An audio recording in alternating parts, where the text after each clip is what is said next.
gonna put the phone down, Calen, or should I just? Are you good? Sorry, Calen's more of a motive.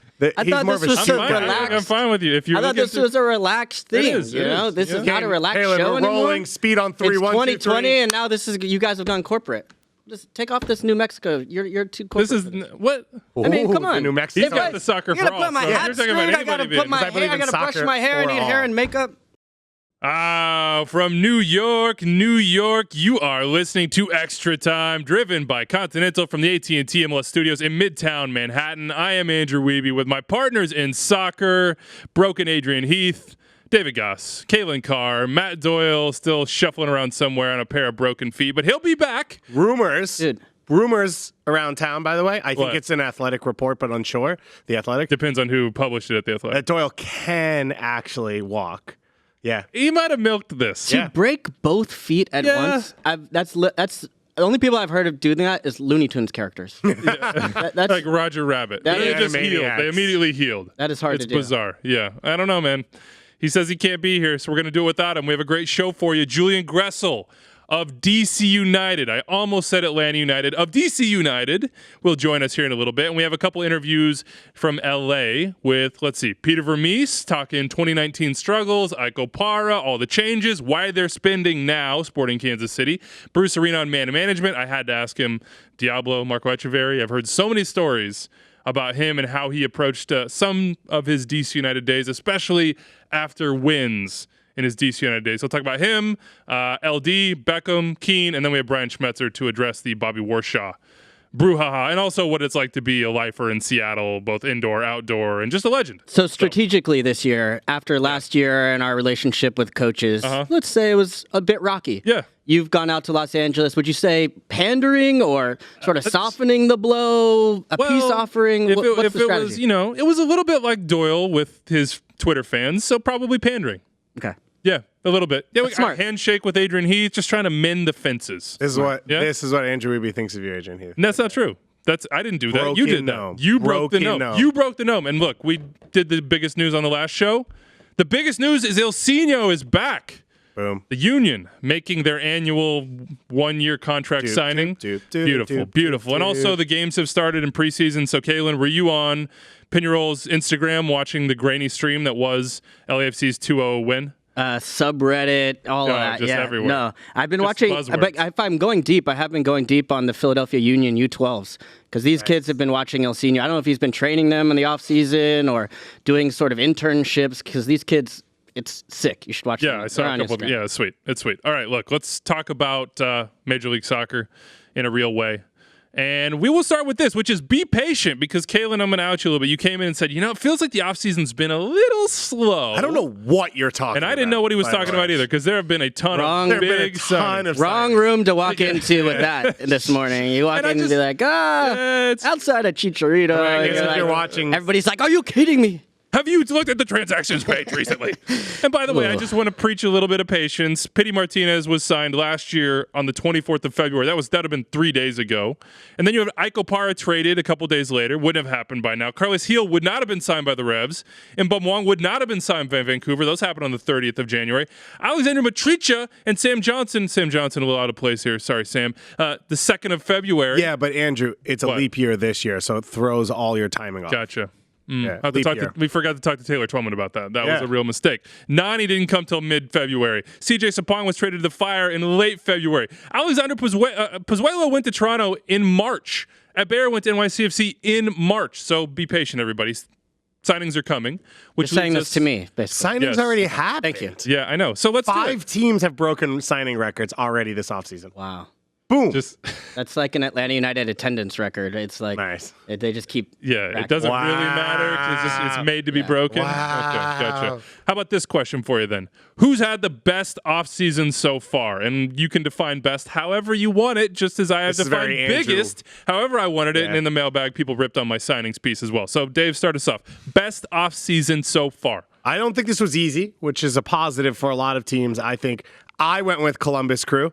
They brought in Darlington Nagbe in a trade. They, of course, set a transfer fee record. Ding, ding, ding, ding, ding. Lucas Zelarayan in his prime. Headline. Argentine number 10 coming from Mexico, they picked up Fernando Adi, it seems like, for nothing. Not saying that's part of this. They had already done work with Luis Diaz. They've got both their fullbacks coming back. They are stacked at center back. They're like 6 deep. So, hey, MLS teams, if you need a center back, you should try and trade with Columbus. Can we talk about the name of the center back they signed from the Dutch league? Vito Wormgoor. Yeah. Love it.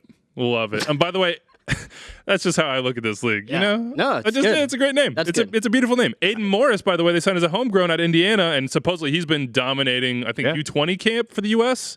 He's supposed to be a stud. And they signed another homegrown, whose name is Sebastian Berhalter. Ah. Greg Berhalter's son. Whose son is he? Yeah. Yeah. Rookie Yeah, Symposium that's good alumni. stuff. Respect. Look, Yeah. I love you. You know I love We're the all crew this about the Rookie offseason. I'm Symposium. all in on the crew. They're an ESPN Plus team for me. I think they're going to play. I mean, they're going to take a step forward. It seemed like the first 6 months under Caleb, they didn't really know what to do. No. And then the second 4 months or whatever many it was, you get Luis Diaz, you get Pedro Santos on just a burner as far as form goes, and No, but they were smart in that they made the Diaz signing early. They brought in some other pieces early to kind of have the framework to go into this offseason. They've got a legit center forward. You know that. Diaz is a game changer in this league. Now he's got the support. They probably legitimately go 4 or 5 deep in central midfield, which is rare for an MLS team. They've got depth on the back line. They had a DP that literally didn't play a game last year at left back. So they're bringing all of that back. They brought in Eloy Room in the middle of the year. So starting 11, I think they're competitive with anyone. And I think Porter and Bezbachenko were smart in that. Why rush things when you come in? You have a new ownership group. You have a new structure. You're trying to build out a club. Don't make an early signing that puts you in a hole that you have to work out of. They didn't do that, and now I think they're ready to fly. you got any coffee in that cup? No. Nothing is in there. No, it's Fine. water. Oh, okay.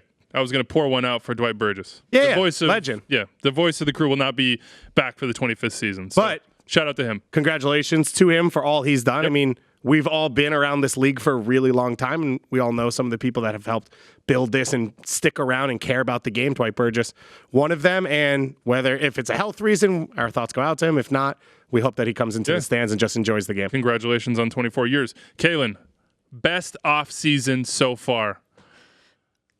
To me, there's only been one, really, and it's the LA Galaxy. Yes. And for every team in MLS, Correct. basically it's just been tweeting. Every social media account is tweeting fan appreciation night, but it just happens to be when Chicharito's coming to town and trying to sell those tickets. So Decent timing, huh? not only is this the best for LA Galaxy, every other team should probably be thinking. That's why you keep your fan appreciation night. You don't set a date. Yeah. You wait. And then it's like, oh, April, turns out Zlatan signed. Here it is. That's our fan appreciation night. Yeah, And look. we, I think the Galaxy. interesting that the guy who came in and said the offseason's been slow except for Chicharito picked LA Galaxy. Also, I got to go to Spain, so Yeah. Hey, Sevilla's nice this time of year. Sevilla. Yeah. Got a little. I did stay an extra night and go to a flamenco show.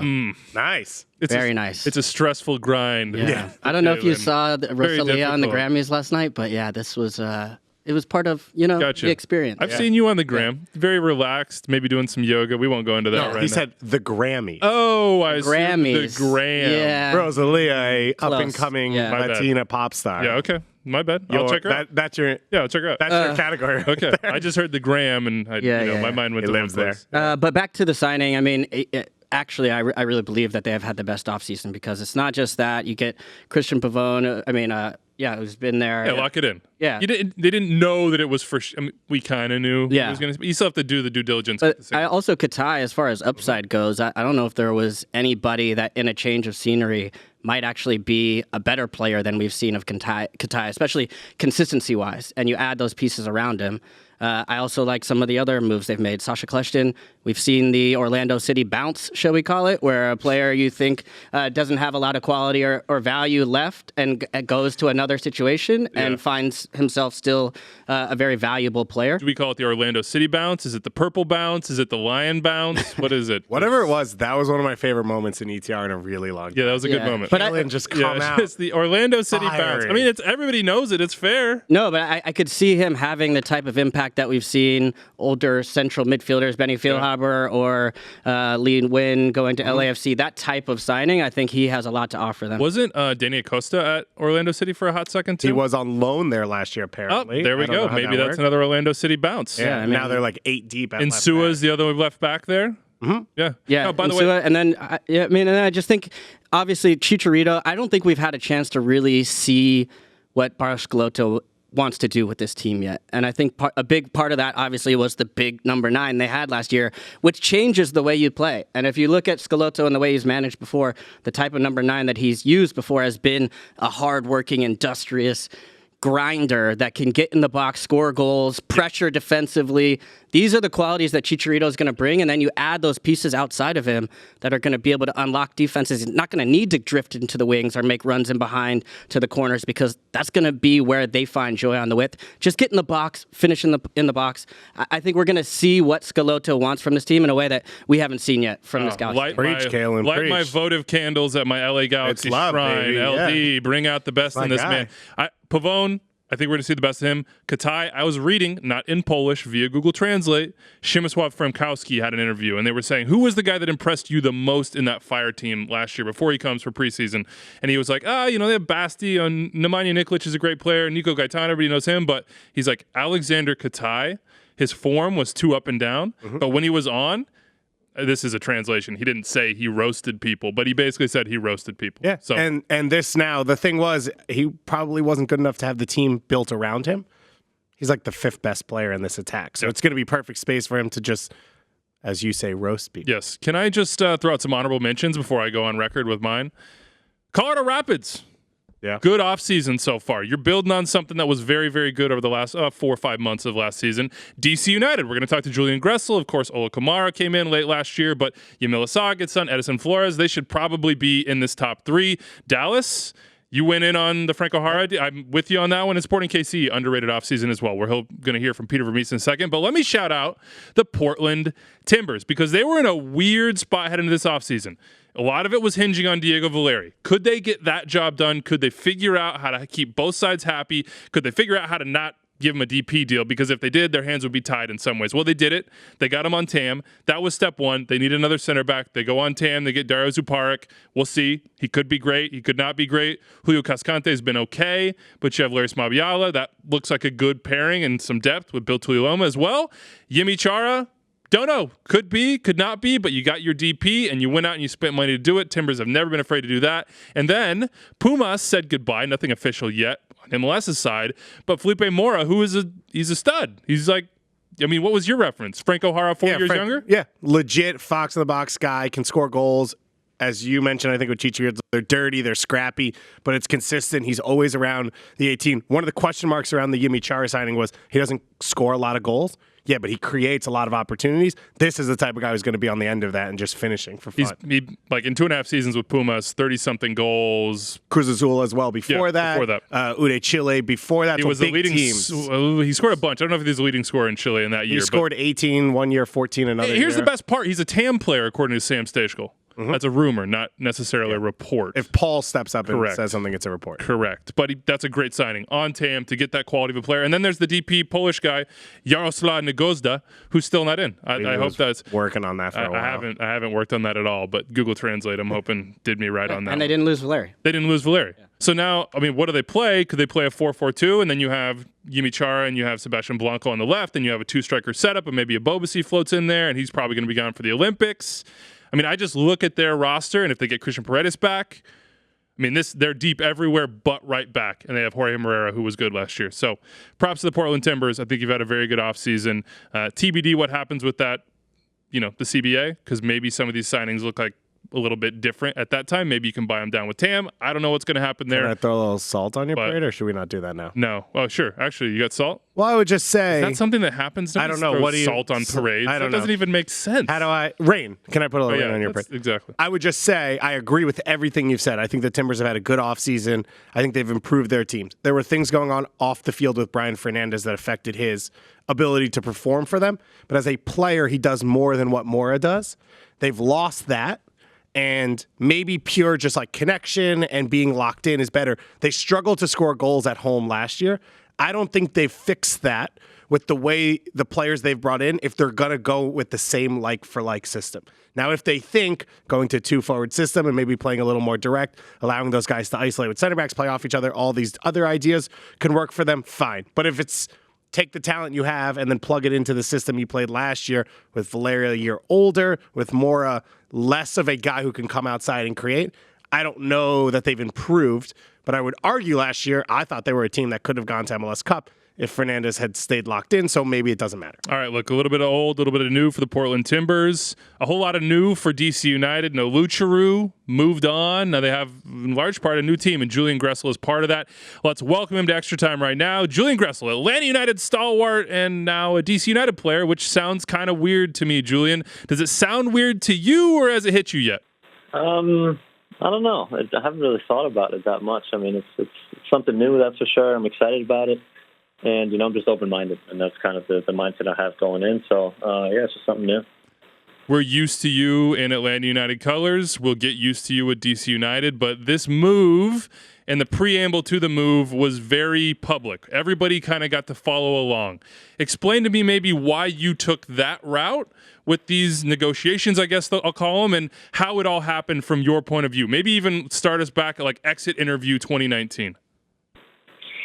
I mean, I actually don't think it was too public, to be honest with you. Just, everybody kind of always expected me to sign a new contract, so it was always looming around, and that's why, maybe I've spoken a little bit too much about it after the season, but that's just, how I felt, and I feel like I'm always a pretty honest guy, and so that was, just how I felt in that moment, and I didn't want to not say something or lie in that sense. But, I think it was still a lot was not revealed to the public, and there were still good conversations behind closed doors that, will probably stay behind closed doors forever, which is a good thing.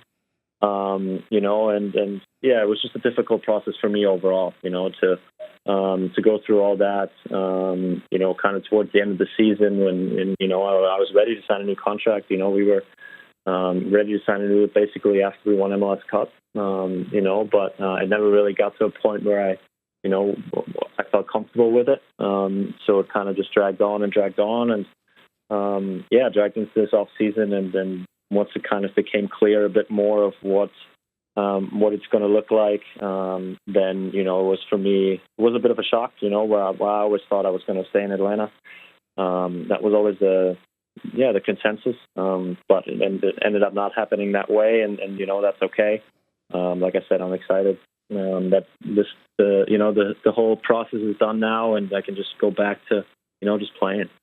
Andrew mentioned some of this happened, out in the open, so we all had an idea that something was going on, but I think the actual trade, the moment it actually happened, shocked a lot of people because it felt like it came out of nowhere. When did you realize that you weren't going to be back in Atlanta? Maybe it was around the trade, maybe it was the end of last year, and what was kind of the process like, taking those emotions in and understanding that?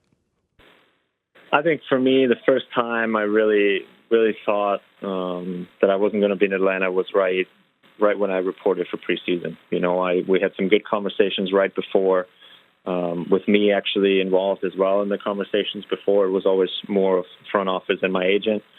And then once I kind of reported and we started training, I really wanted something to happen, and it had never really trended in the direction of a new contract, to be honest, and that's okay. The club has to make decisions. If they're tough, if they're easy, whatever. But I understand that, and that's, when I wanted something to happen for me, and that's kind of when I first, wrapped my head around a trade. One of the things we'd heard was potentially you talking to teams outside of Major League Soccer. Obviously, MLS a little tough to work between teams as a player. Was that ever a serious option on the table for you to leave MLS?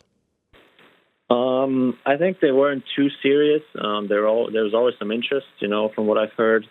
But in the wintertime, it's always difficult, to go, especially in my case, probably to Europe, or to Germany or wherever.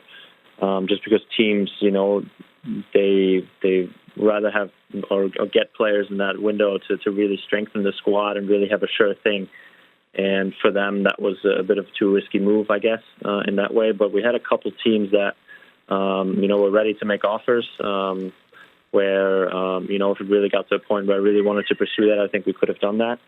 But for me, I think after last season, I've kind of thought about it long and hard with my family, and for me, I think that the big thing was to stay in MLS. I didn't want to force anything outside of MLS, and I knew that there was teams within MLS very interested in me.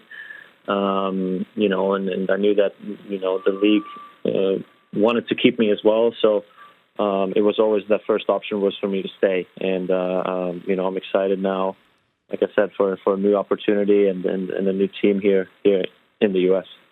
Julian, a lot of the conversation around your values seemed to be centered around your relationship with Josef Martinez, and was he a byproduct in some ways of your service, or was your service valuable because you had an incredible finisher in the box? You played so many positions for Atlanta United. Where do you think you'll fit best for DC? And are you looking at this as an opportunity in some ways to show that, hey, there's a little bit more to your game, that maybe you get a chance to grow in a different way in a new situation?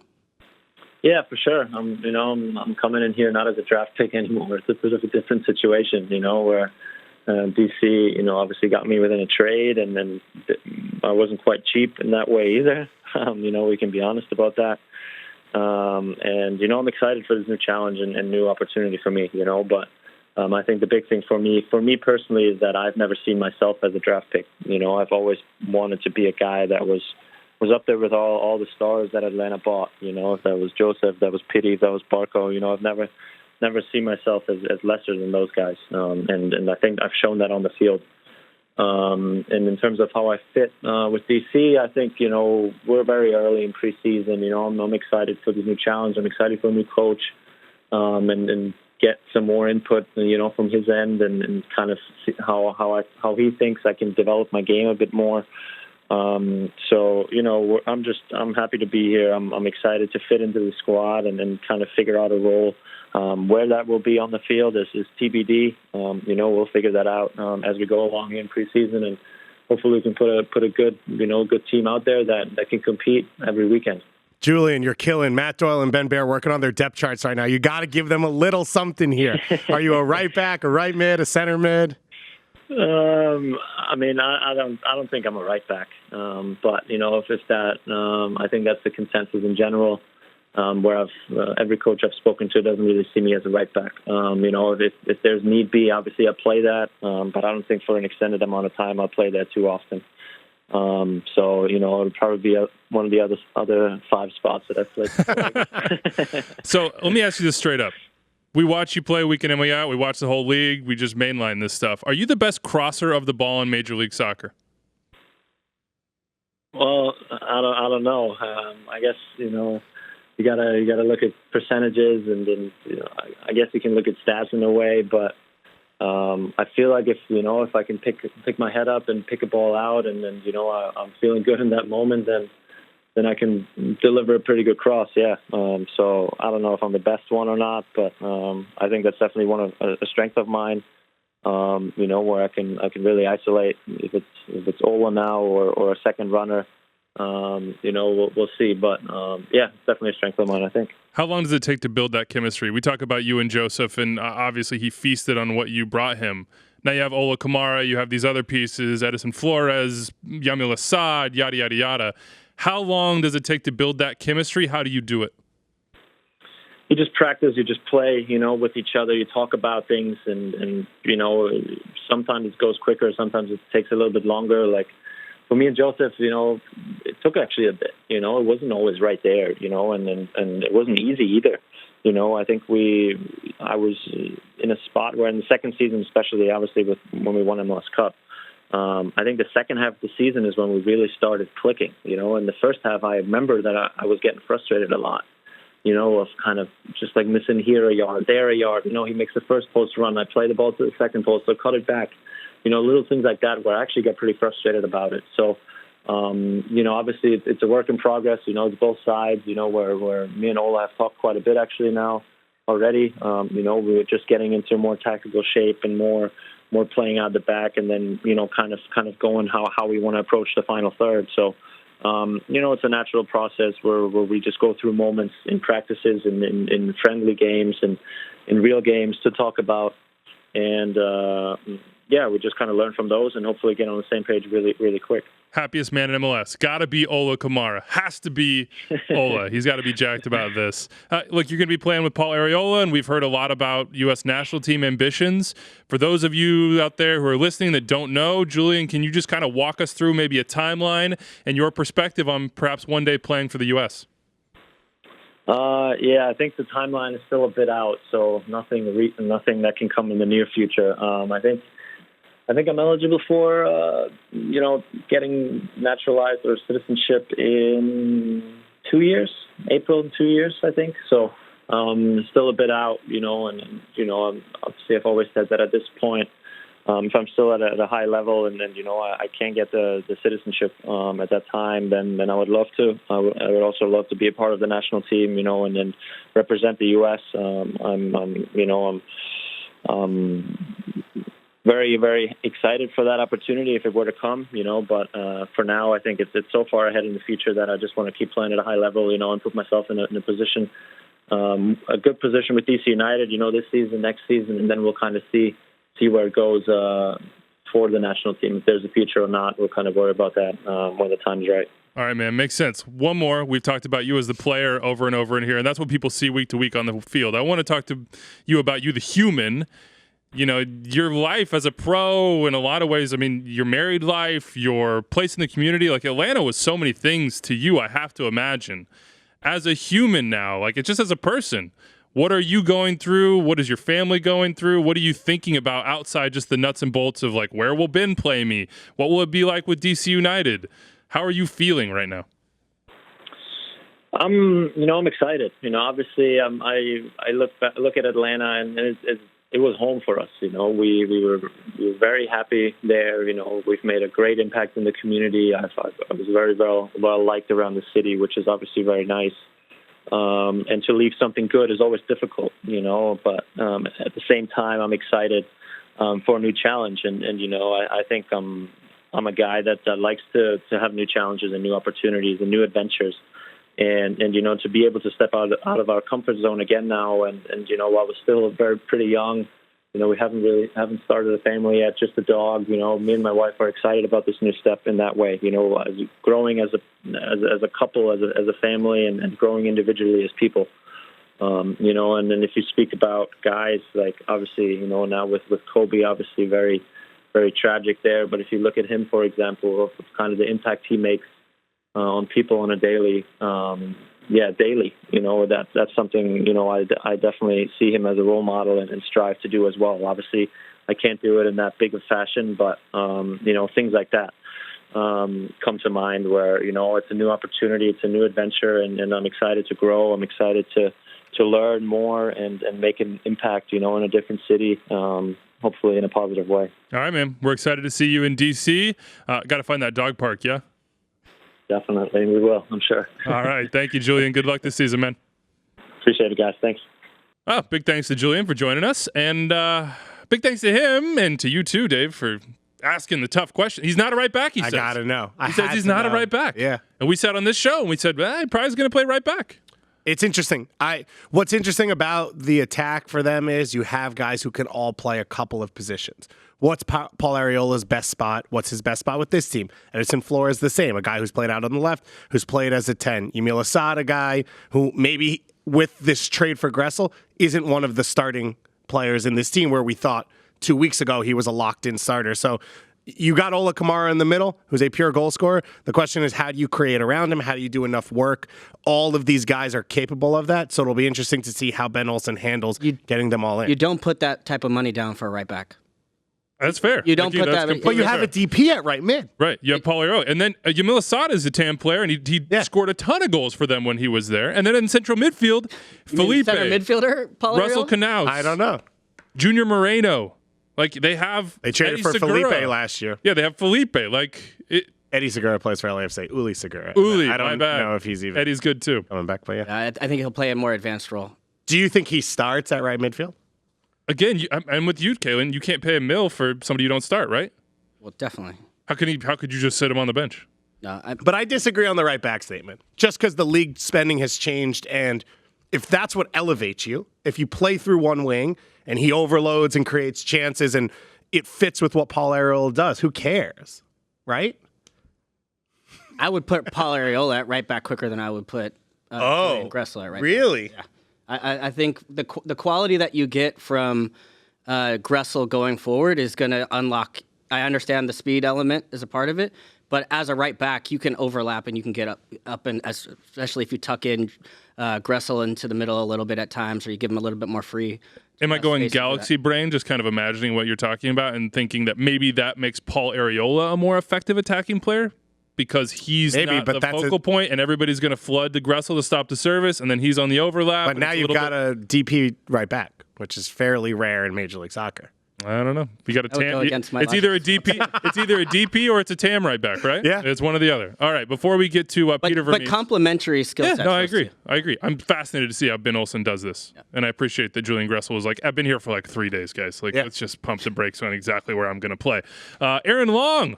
The transfer saga is back. This time, Sky Sports is reporting that West Ham made an offer for loan, and the Red Bulls said no. It was $500,000 for the remainder of the season, so that's 6 months, $500,000. That's a decent little fee there, and then a $4.5 million option to buy in the summer. Reportedly, Red Bulls said no. Is that the right move by the Red Bulls?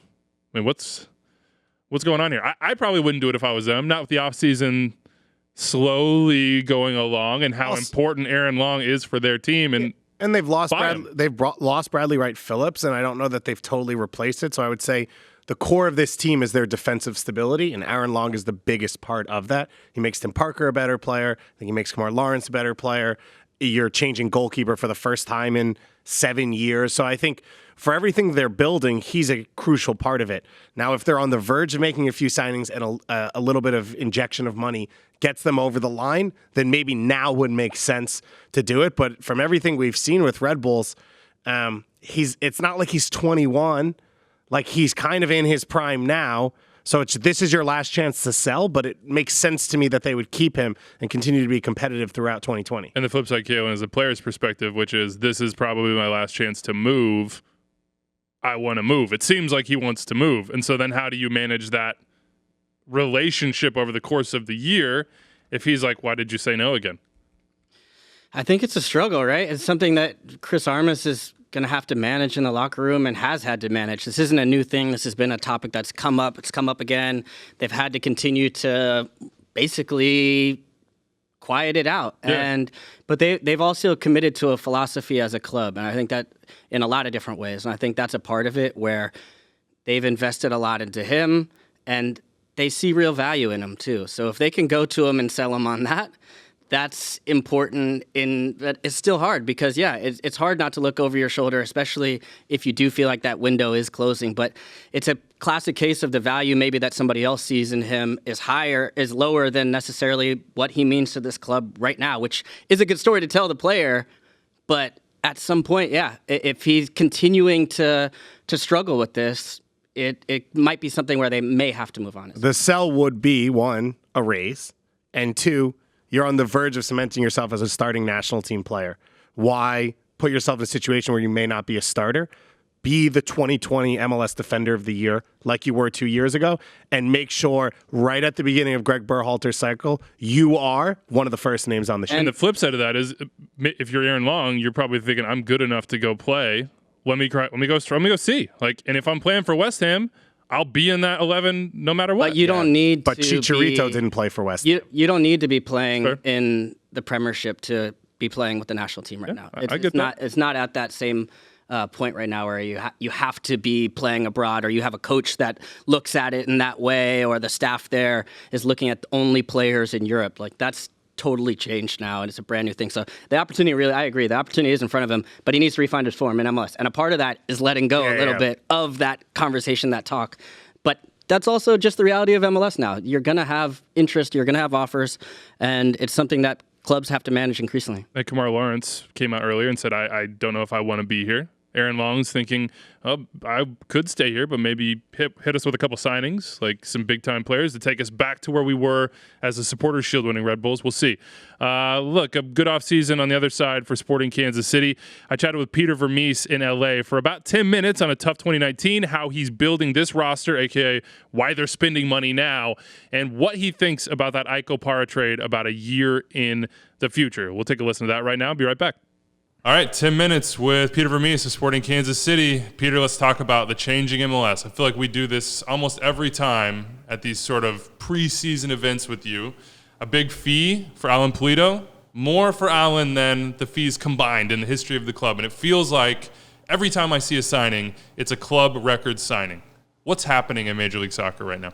Well, I think it's a couple of things. I think that first and foremost, the play on the league is increasing, but then you also have to remember that we're getting more and more teams in the league too. So the competition isn't just getting to a few teams, it's going across the board. So if you're going to stay competitive, you're going to have to at some point get into that marketplace. That's one. I think the other thing is that I've said this many times, TAM gets a lot of credit, but I don't think MLS gets a lot of credit for implementing that concept, right? But the reason why TAM, I think, has been so successful is this one major point that, I don't think it's discussed all the time. Prior to TAM, everybody just had DPs. If you recall, there was a lot of evaluation that just because you have 3 good DPs doesn't mean you're going to win MLS Cup. But recently, you see that the teams that have 3 very good DPs are now starting to win MLS Cup pretty regularly. The difference there is that when TAM came in, the teams that already had those 3 really good DPs, the TAM came in and they got a supporting cast that really took them to another level and accentuated the qualities of those 3 guys. So it's really now about, and to your point, I think you're starting to see teams that maybe haven't spent the money in years for DPs. Now they are, because they know that helps you get to another level. And I personally think that's the big difference. You guys have used TAM. You've had a ton of TAM players. Why was now this offseason, people have been screaming for 2-3 years, go sign the big number 9, go spend money, Sporting Kansas City. You finally did it. Why was now the time? Well, I would say that we probably even longer than that. I mean, when you used to probably cover us, we were always trying to find that guy. I think a lot of times what happened was you're almost a victim of your own success, right? If you're competitive, I remember 2 years ago, I had a player that I went to the club and said it was getting right before the summer window. And I said, hey, I found a player that I really like to go get. This is what I'm going to need. I went through the whole process, kind of negotiated all the numbers. And at the end, they said, look, we decided not to do it because we're in first place. Why would we do that? Yeah.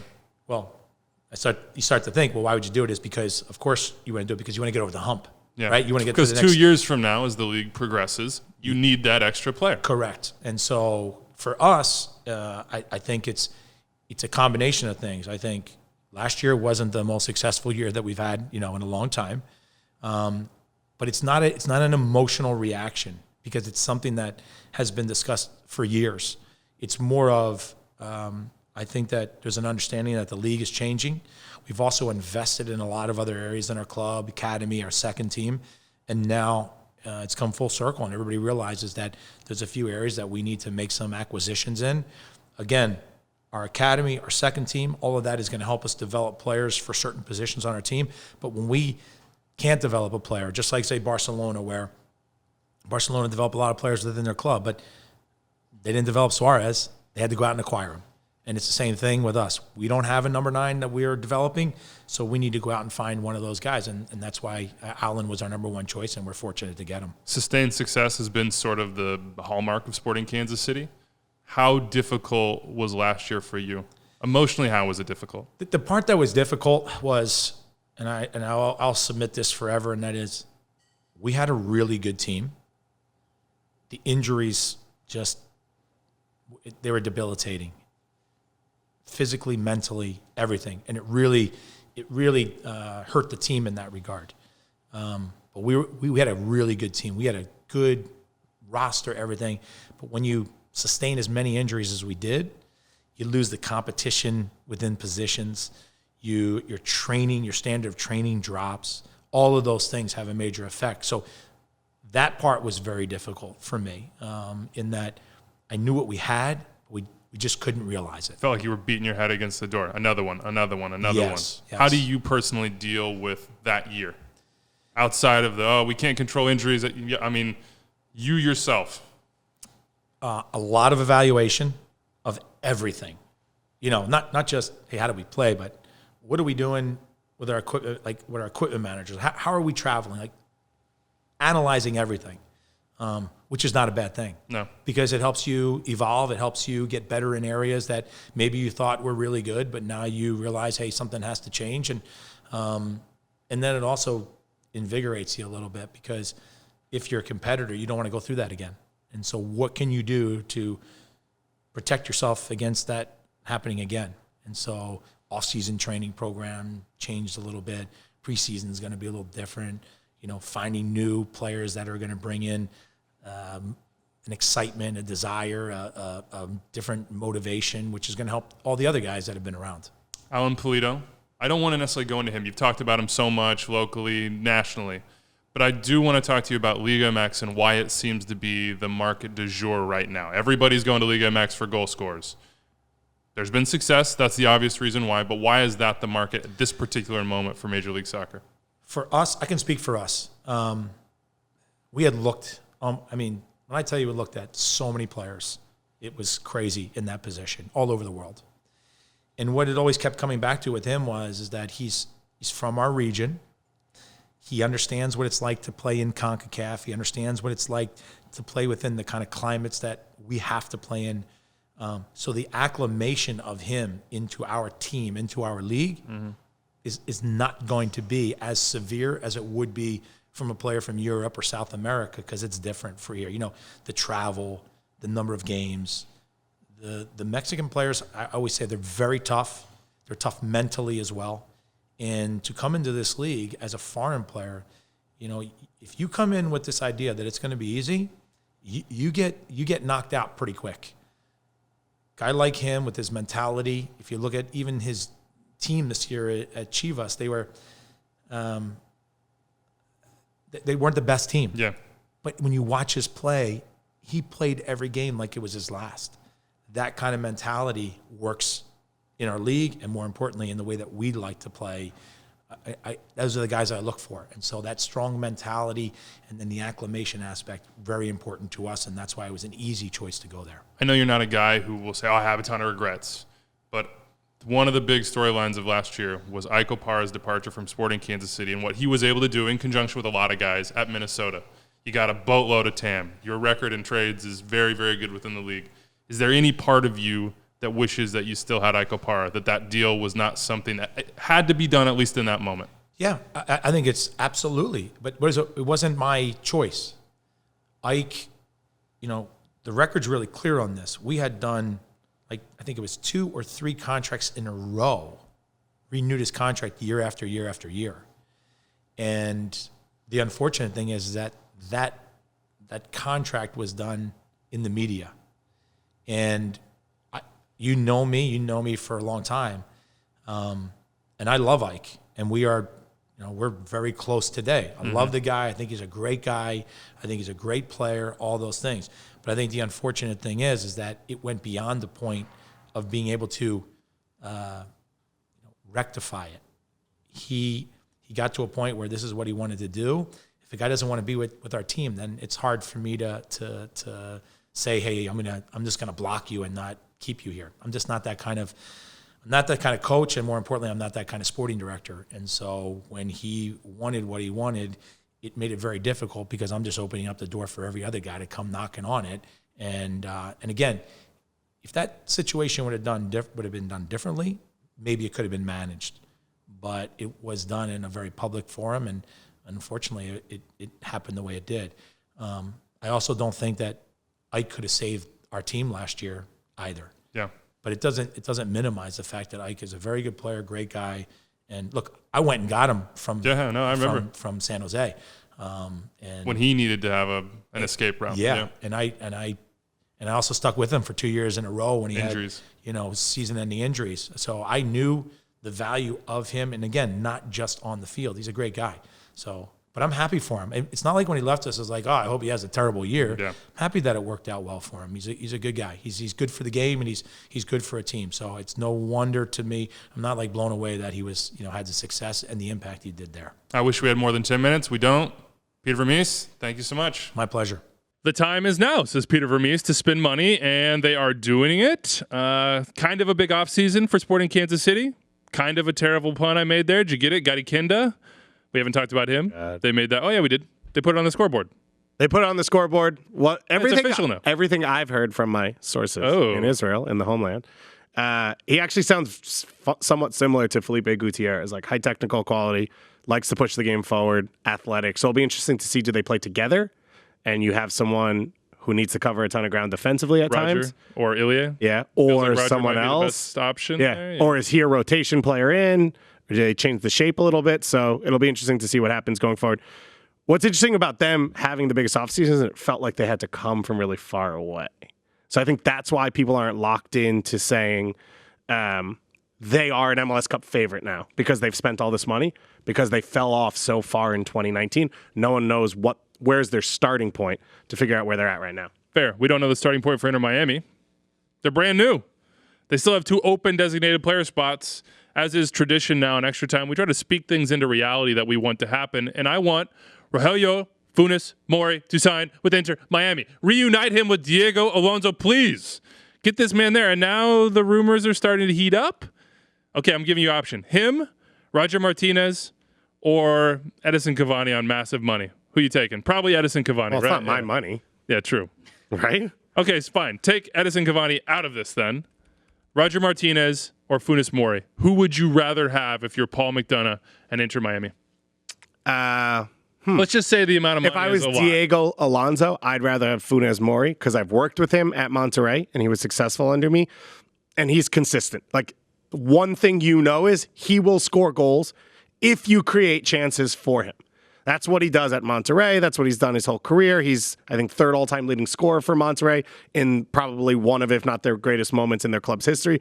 This is a guy who, if you set him up, he scored in the Club World Cup against Liverpool. He will score big goals. He does not create anything, and I don't know that he's a guy that you can build your team around and be the star, off the field, vocally, all those things. Roger Martinez is a huge question mark, but if a game is dead, he can pick the ball up at midfield and create a goal out of nowhere.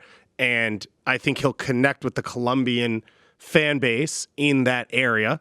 So those are your 2 sides. Yeah. I want Roger Martinez because I think he's awesome. He's fun. He's going to be a great part of this league. But Funes Mori is a great player. You just need the other pieces around it. I don't think that alone says, like, hey, this is a team that's ready to compete, like Atlanta did year 1. Yeah, we'll see. Inter Miami sort of trying to figure it out on these Now, DP slots. Funes Mori and David Silva? Yeah, no. That's goals. Yeah, that's People sweet. like goals. Goals They are do good. like goals. How about this? How about Rodolfo Pizarro in the Fire, Calen? It's still going. I don't know if it's credible. I don't know if it's real. People are talking about Adidas chipping in money. I don't guess they did that with Basti Schweinsteiger. Oh, Monterrey says they want $20 million. That's a lot of money. That'd be an MLS transfer record, no? Yeah? That'd be more than pity. I think it's great. I understand some of the criticism towards the Fire and wanting to get. I heard a ton of it around the Chicharito or missing out on that. They got slammed. My thing, honestly, I'm looking to judge Chicago by in time and by the totality. What's the word? Totality. Yeah, I don't Totality. know. Now I'm just thinking the sum of their moves. Yeah, sum of Should we their just moves. do that? Yeah. Because I don't think there's a quick fix there. And so it's like, okay, yeah, there's the one thing. It's not just going to, changing the brand isn't going to necessarily just fix it, or moving downtown isn't necessarily going to just fix it, or signing one player, although it could help, is not necessarily just going to fix it. So I'm looking to see sort of the breadth of what they're able to do. But yeah, Pizarro would help. Yeah, that'd be decent. It would help. That would be a help. good signing. We've talked about it on the show. I like him as a player. He's not Nico Lodero. No one really probably is. But if you're spending that, if you're setting the MLS record transfer fee, can you get closer than that? Or is Jimenez Baric? Don't look at me on that one. Okay. And My him, Serbian- along with Frankowski and CJ, all of that in total enough to just be really good, at least next year. And none of them are guys who are approaching their, the ends of their prime. So you have a few years maybe for Wiki to work with this group. It seems like an odd signing if it's a record MLS fee. I think he's a good player. I think he would be effective in this league. I don't know if he's the one that you break that. You'd be signing him for 4 to 5 years, saying you are basically you're the team. Yeah, you're the fulcrum. We'll build everything else around you. I don't think they need to be really good next year. I don't think they will be really good next year. They just need to be better. They need to be at least in the bottom end of the playoffs. I think would be good enough, and play some fun home games, and you're probably good. But let's go back to what we said about the Crew. These signings at their age for their numbers, with the way you're going to sign them, this is what you're locked into. So yes, the MLS structure could change, but if Chicago makes this signing, Jimenez is 28, Baric I think is 26. Those are your DPs. That number is probably not going to change. That's your team for the next 4 or 5 years. Is being good in 2020 worth setting yourself locked into this level for the next few years? That's what I have to figure out, right? That's why they pay the big bucks. Who knows? Bruce Arena's trying to do the same thing in New England. Brian Schmetzer's done it, won some championships in Seattle. We're going to take a listen to those 2 interviews. Interviews with Bruce Arena on man management and Schmetzer on being a Seattle lifer. When we come back, these guys are going to tear apart my top 10 biggest signings list, as everyone on the internet has done for the last week. 10 minutes with Bruce Arena. Let's talk man management, Bruce. And that is a buzzword, a cliche maybe, but I'm wondering what it means to you. I know you've studied it and you've been a practitioner of it for a long time. Well, man management is coaching. I think in this modern day where everyone gets excited about analyzing games and drawing arrows and all those other things and think that that's the difference in games, but coaching is managing your players, not only your elite players, but any player you have on your team. And the responsibility as a coach is to understand the strengths and weaknesses of your players, your team, and position everyone accordingly where you put them in the best spots to make plays. And if you do it right, they make more good plays than bad plays, and you have a successful team. And that's all part of man management, where you have dialogues with players, you understand each other, you're on the same wavelength, and you give everyone a chance to succeed. And really the goal is to position players where they can play at optimal levels. So soccer is part of it, but the human side is a massive part as well. And that's in every sport. And if you see any of the top coaches in any sport in this country, they kind of tell you that the same. We all know how to put 11 players on the field. It's not that hard. In basketball, they know how to put 5 on the field. So it's really being able to get the most out of each and every player. And that comes with communication, and that's what man management is. Players are different. So you have to learn how to do that and communicate and get on the same page. I want to take you back through some former players who are very different, big personalities, maybe big egos, different sorts of profiles. Let's start with Marco Etcheverry, El Diablo. What was he like to manage? How did you get through to Marco Etcheverry? I've heard some interesting stories about his DC days. A great guy. One of the qualities of basically all of these plays that you're going to mention and we've heard before is they all want to win. So they want to do whatever's possible to help the team win. Marco was a fabulous talent. He had to, at times, be reminded that he needed to be a better professional and understand what his qualities were. And not that he didn't know that, but we always wanted Marco positioned in the right places on the field to be successful. So at times, Marco would come back and try to take a ball off the center back. When we told him that, if we don't have players that can do that, then we got to get rid of them or get rid of you because we need you playing closer to goal. So convincing Marco that, and I remember from game 1 to winning a championship that year that, and I hate to use this as an example, but I actually showed him a chart where his touches were in the game that we won here in Foxborough for the first MLS Cup, where Marco really positioned himself in the attacking half of the field, and that allowed us to be more dangerous in the attack, and we were able to use Marco's qualities. So over a season, you develop a relationship with a player, you communicate, you understand each other, and you put them in the right position to make plays. Maybe nobody you have a better relationship with long-term, success, club, country, Landon Donovan. Landon, a terrific person. Maybe, in my view, too many ups and downs when he was a player that could have really been at a high level all the time, but that's all part of it. So there's always those challenges with Landon, but Landon showed up in the big games in the right moments. But Landon, we spent a lot of time together discussing things both on and off the field, and challenging, but a wonderful person and a great player, and you're willing to do that as a coach. But that's the management aspect to it as well. How do you balance the professional side that you both have and responsibility you both have with the inevitable friendship that comes with that sort of time together? It just tells your players that we're all people, we're humans, and we can have relationships both on and off the field. David Beckham, how do you manage that guy? Because the first couple of years with LA, I mean, in large part, you were brought in to get the culture and the ship righted, and getting David to be in the right place was a big part of that. Well, David wanted to win, and David played in the biggest clubs in the world, and he was used to success, and he didn't like his first couple of years in LA, and knowing that he had a burning desire to win and to be successful was important to David, and David took a big gamble professionally to come to the United States and play, and we had to get it right, and I think we got it right. That's why David Beckham is owner of Miami FC today. So,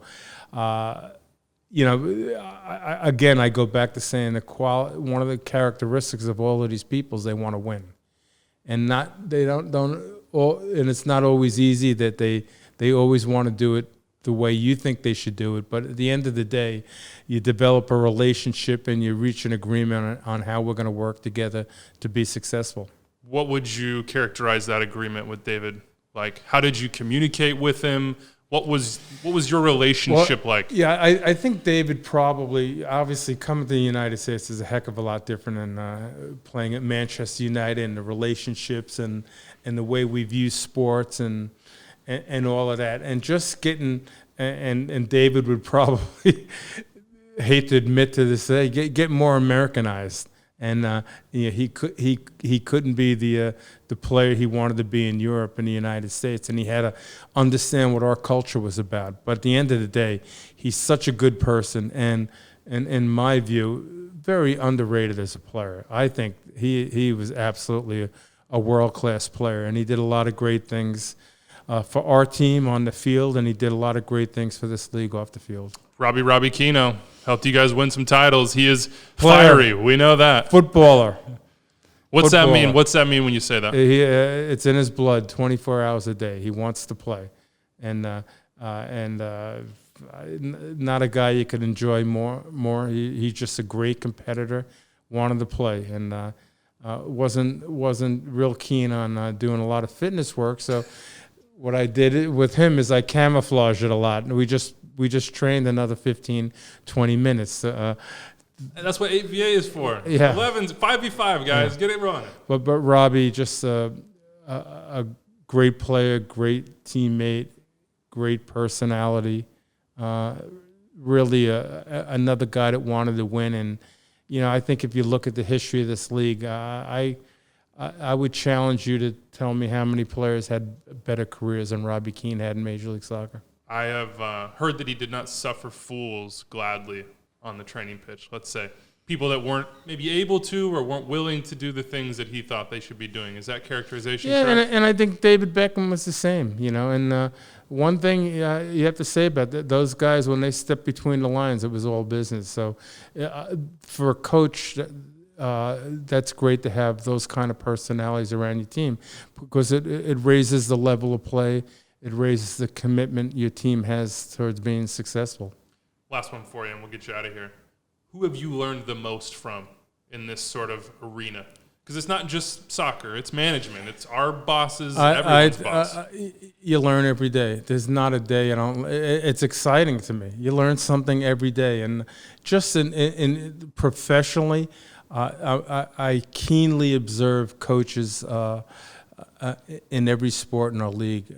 Like last week, for example, I took my staff out to my whole staff basically is University of Virginia graduates. We saw Virginia play Boston College and lose in a basketball game, Boston College. And the next day we went and saw the Celtics play San Antonio. And watching great coaches in the sport, Tony Bennett from the University of Virginia won a national championship last year, and go see the Celtics the next day and watch a San Antonio team that spanked the Celtics at home, and watch how Popovich builds that team. And he always builds teams where they're at their very best towards the end. So to me, it's always great watching that, watch the relationship the coach has to the players, the style of play he decides to play with the qualities of the players he has. It's always a fabulous environment to be part of, to be a coach and learn every day about ways that you can be successful. So, you asked me who's influenced me the most. I don't know the answer to that question. I think every day I'm influenced. Maybe a good thing. Yeah, I mean, maybe this podcast has influenced me a little bit as well. But really, we're open. I think coaches that want to be successful are open to things on a daily basis. All right, Bruce, thanks for your time. Thank you. 10 minutes with Brian Schmetzer. Coach, it is a joy to have you with us. Well, thank you. Let's just, this is the topic. Being a one club, one city man. You have Seattle through and through, the pin on your chest. Seems like it. Kind of feels like it should be a tattoo. What's that like? What's it mean to you? Never thought about the tattoo, but it means... There's an idea now. You got me mind. thinking, yeah. So it does mean a lot. I mean, look, if I look back on my career, my life, and reflect back on important moments in my life, a lot of them have been involved. They're surrounded by the Seattle Sounders and soccer. There's different phases of my life, but to be back in your hometown, to coach your hometown team with all the history that Seattle has, to have success in your hometown team. Because look, if I wouldn't have won games or MLS Cups, maybe the shine comes off a little bit. We're not talking like this. Possibly. So it's surreal at times, and it gives me a great sense of pride when that game was happening at CenturyLink. Because we were in the locker room trying to prepare for the match, but my brother was out in the march to the match with Macklemore, and he's singing, and all our fans are going to the game. He said it was absolutely nuts. So that I take a lot of pride as a guy born and raised in Seattle that day was an event, a massive event for our city, for our club, for the Pacific Northwest, and, for the league. I hope we put on a good showcase for the league. It still kills me that I wasn't able to be there the first time in a while. You mentioned your family. How does your immediate family experience Sounders fandom? When your dad is the coach, how, you end a game and you have a press conference and a bunch of reporters grill you and you come home, and do you get grilled a second time by your kids? Or? Well, I growing up, when my dad was coaching me, because unfortunately he did pass last year, he would grill me at the Sunday dinner table. We'd have a game in the morning. He was my coach, and he would ask me about my brothers and sisters could leave, and I had to stay there and get lectured about the game. I always told him, I said, look, it went in one ear and out the other, but I retained half of that information, so thanks. When I come home now, we have grown children. We have 6 kids between us. I have 2 grandbabies, so my family is growing. At home, we like to just dial it down. We like to enjoy a glass of red wine. We like to just, I'll watch a game on TV now and again. But my wife, Christine, she's into tennis, so we're keen on seeing Josie with Sloane Stephens and some of those rumors. So we have a little tranquilo at home. Yeah, you have an escape. Yeah, it's good for me because look, we're in a stressful job. I mean, even as good as things have gone, it's still stressful. How does the stress manifest in your life? Where do you feel stress? Well, you feel stress on a weekly basis when you show up for a game.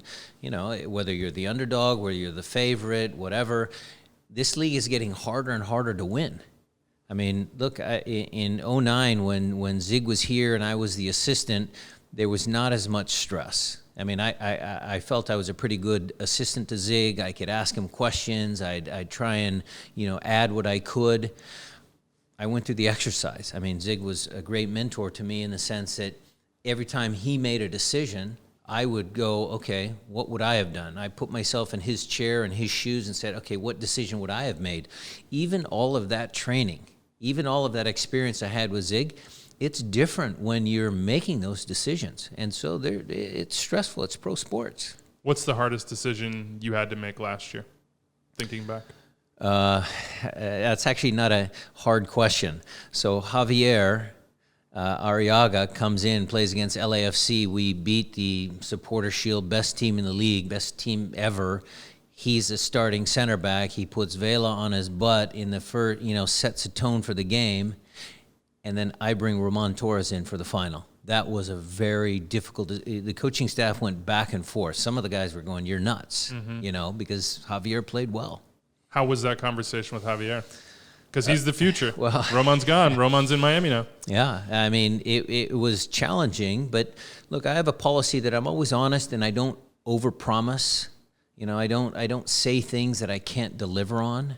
And I think the players understood that and they know that. So when I said it to them, I was very direct and frank, and this is the reason why. And yes, you are the future, and if I need you in the game, you need to be ready. And he took it well because he's a good pro. You were pretty direct after that series as well. I remember on the field, had a lot of fun with this. Why don't you ask Bobby Warshaw how we did it? What was the inspiration for that? What was going through your mind? What article had you read? Had you listened to a podcast? Because if you did, we're going to be jacked about that. Yeah, I mean, look, I do listen to you guys sometimes. I do catch the snippets. And, when Bobby had his whole afraid, are you play afraid, play scared, that whole mantra. The Seattle Sounders don't play scared. I mean, we respect our opponents. We certainly respected LAFC. And Bobby had his points, and, they're his opinions, his points, and, he said it afterwards. Maybe he was correct. I just feel that this franchise, as big a club as we think we are, we always go into games the exact same way. We have the utmost respect for Bob and LAFC or Lucci and FC Dallas at 4-3 game. I always have respect for our opponents, but we don't show any fear. And I think that was kind of in my mind, it was like, okay, I'm going to, let him hear that I didn't like that. But, a lot of our fans piled on him, so I didn't have to do that much. Man, I always think our jobs are to have an opinion, and we can't be upset if other people have an opinion about us. No, I like Bobby. I like whatever you guys do. It's America. We're free to speak our minds, and people should. I kind of feel like, and correct me if I'm wrong, that I saw a little bit more freedom, maybe just a little bit more personality from you in a public sphere. Not that I doubted that you had it maybe behind closed doors more, but it kind of seemed like to me over the years that you had been a little bit measured, and maybe last year you let some of that go. Did I read that wrong? I might say you read it wrong. I mean, the big talking points were what I said after the LAFC game. I think other than that, I've been pretty consistent. I think I like to give credit first and foremost to the players. They're the ones that always do the hard work. They're the ones that training every day. They put it in for us. I love my staff. I am the first one always to talk about Gonzo and Jimmy Traore and Precchia, Coach of the Year, and Tommy Dutra, who trains Casey Keller, Steph. I mean, I'm always, I think, pretty consistent in that type of stuff. And look, when things go bad, I always say, okay, when things go bad, then the coaches have to step forward and accept some of that responsibility because maybe we haven't given the players the tools to be successful. So in that moment, it was an emotional game against LAFC, and certainly afterwards, after the final, it was an emotional day for me. I think I was close to, cracking my voice a little bit just about how that game meant so much to me. But other than that, I think I'm the same. Where do you keep your rings? They're piled up with some of the rings I got back with the San Diego Sockers back in the indoor days. Come on, you got a pile of championship rings? Well, San Diego was pretty good. That's a pretty good humble brag right there. San Diego was pretty good to me back in the day. We had very successful indoor teams. I have a couple of those laying around. I have a USL ring or two from the Sounder days, and now a couple more. So it's growing. Must be nice. Last one here, because back in the day, my first exposure to professional soccer was Wichita Wings. Okay. Kansas Coliseum. All right. Kansas boy. My grandma had season tickets. I went all the time as a kid. Tell me about the indoor soccer days, your days there. Looking back on those photos of you, young bull. You look like Look, you could run some people over, Brian. Well, my gift, I'll make this short. My gift in the outdoor game is I could run all day long. I wasn't that fast and, whatever, but I could run up and down the field. So I found a way to survive in the outdoor game. Then when that folded, I needed to change my dynamic a little bit. And how do I keep a job in indoor? So I moved back. I was a midfielder. I moved back a line. I became a little bit tougher. I threw my weight around a little bit more, tried to stick a few tackles in. Indoors, close contact. Yeah, a lot of hip work. A lot of hip work. And I was able to keep a career going because I morphed into a little bit meaner, tougher defender playing indoor soccer. Did you ever have any wings clashes? Did you play the wings, or was that Rasmussen and those guys? Yeah, for sure. They were good players. Yeah, the pinball wizard. That's Yeah. There was a lot of. I have a lot of good, fond memories of San Diego and indoor soccer. It's a shame that it's kind of still hit and miss, but for me personally, it was a great 4 years in San Diego. Well, someday I'm going to buy a bottle of red, and we're going to sit down. I'm going to pick your brain about indoor soccer. Absolutely, I'll buy the red, and you come join me. Wow, there it is, Brian. Thank you for your time, man. You're welcome. Okay, mailbag time, 401-206-0MLS, extra time at MLSsoccer.com. If you have thoughts on any of these interviews, let us know. We have a lot more coming for you, good stuff in the future. Dave, I think we just had one, and it was who saying what we got about it all over the place. I'm going to credit Luke from Milwaukee with the actual, because he sent it to the actual mailbag while you guys are all out firing off on Twitter. Yeah. Have me go fishing for all of that. And he said, I was fine with Wiebe's list of top 10 signings in MLS until he responded to Taylor on Twitter saying the measurement was profile. He thinks Giovinco was influential in terms of starting a trend in MLS, a low profile on a big team. He was 10 If you on want my to list, discuss which Giovinco, was by the better in MLS and not success or influence, surely at the time of signing, David Villa had a larger profile than Giovinco. So yeah, that's true. The question is, can you find a way to be consistent in your life, Andrew? No, and not tell really. us what the basis of this list was. That's the problem here is that this list I said biggest, and then everybody had their own definition, and I had mine, and I basically went like name by name under that definition. Did I screw up and not include David Villa?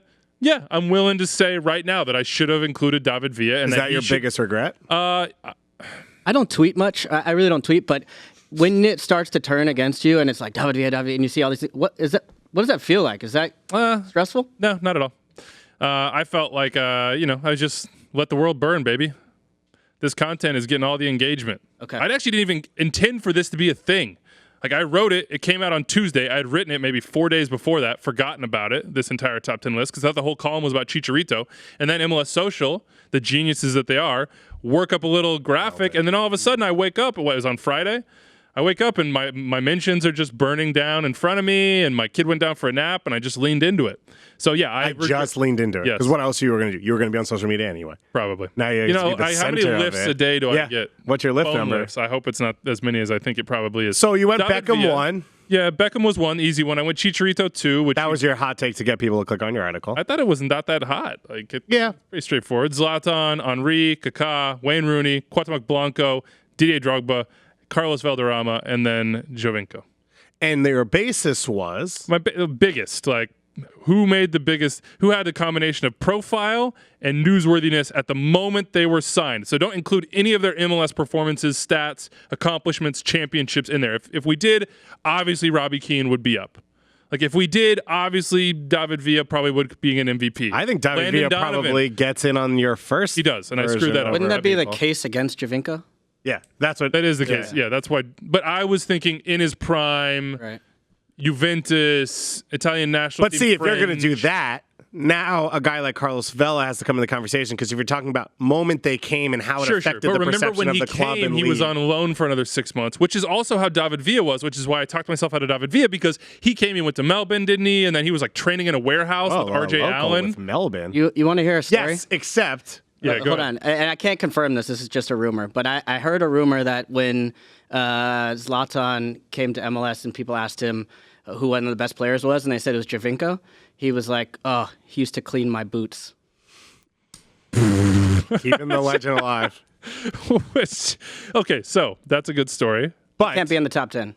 I would say Vela, LAFC, which is one of the most successful clubs, not on the field. Look at how many fans were in the stadium for a preseason game yesterday. Was built around Vela. Remember that first rally downtown? I do. We couldn't believe it was happening. But at the moment he was signed. Yeah, you're judging on his performance. Yes. I'm saying you're pushing it out farther. I'm saying take away the performance, he was a game-changing signing because it proved that the So team where was, would you put him in this list? I would put him over Rooney and Kaká. Facts.